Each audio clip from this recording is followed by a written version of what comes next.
let's see what Topic Tuesday was all about. So this was last week on Topic Tuesday. This one was part of our educational series.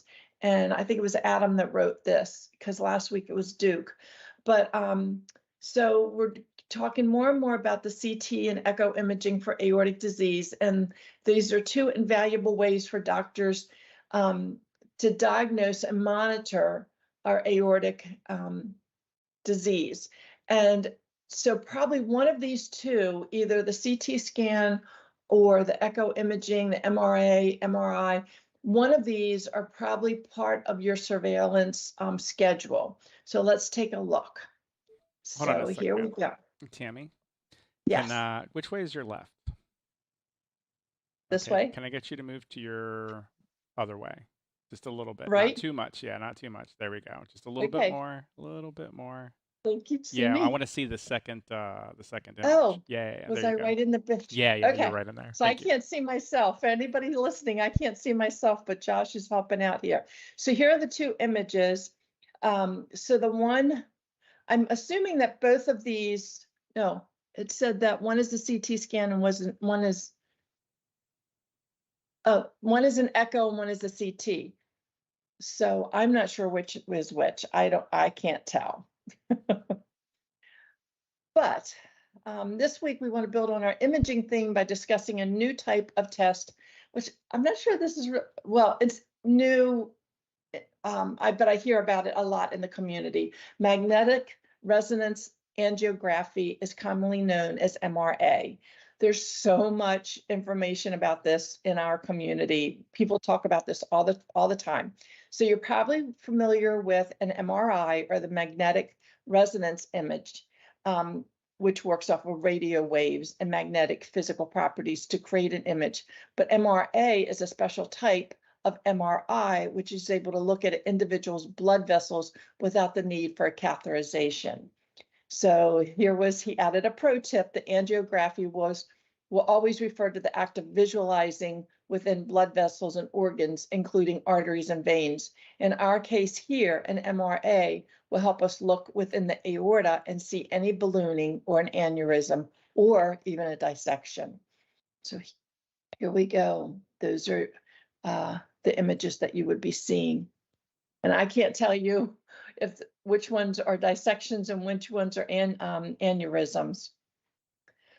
But during an MRA, you'll be fully awake and asked to lay down within a large tube-like MRI scanner. It's important for you to stay as still as you can, and that will help reduce any artifacts or misinformation in the scan, and allow for clearer images.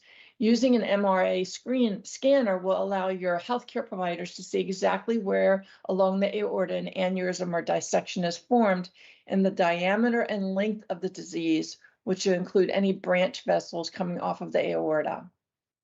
So that's what it looks like. I've never had one of those done. My doctors, when I've asked about this, my doctors have said, for my case, it's best if I have a CT scan. So for my surveillance, and it's really important to ask your team, what is my surveillance plan? What is my surveillance plan going to look like? So what my surveillance plan is an echo, 6 months later, a CT scan with contrast, 6 months later, an echo, 6 months later, a CT scan. So for aortic disease, doctors may order a contrast, which enhances the MRA. The principle here is very similar to contrast used in CT scans, which is an iodine-based dye. It's injected directly into your vein to help enhance the quality of the image and highlight any areas receiving increased or decreased blood flow. If you've never had this done, one of the things they didn't tell me was when they start putting the dye in, so they'll do the scans, however you're having it done, they'll do it without the dye at first. And then they'll say, okay, we're putting the dye in. For some reason, it always makes you feel like you're wetting yourself, and it's the oddest feeling. Okay. So for dissections, MRAs will also help distinguish between the true and false lumen, which will show recovery, help show recovery after surgery. So the false and true lumen is something that your doctor will look for. It helps him understand your recovery rate. And it's the coagulation that occurs in between the layers of your dissection or your aneurysm. So there's lots of pictures here. And you can ask to see your own images. If your doctor doesn't offer, ask to see your images. I've had 2 doctors. I've had my surgeon has taken me in to show me my images and explain exactly what happened to me. And I've had my vascular surgeon take me in and show me the images. So if they don't offer, ask. Well, an MRA is a very low risk procedure. There are some things to be mindful of. First of all, you can't have it if you've ever have any metals in your body. So that makes sense. So obviously you'll remove your jewelry. If you or a loved one has ever had a metallic implant in your put in, such as a pacemaker, it's crucial that you bring this up to your physician so they can see the material, if the material will interfere with the machine. So you have to advocate for yourself. Be sure to remove any and all earrings, any kind of jewelry.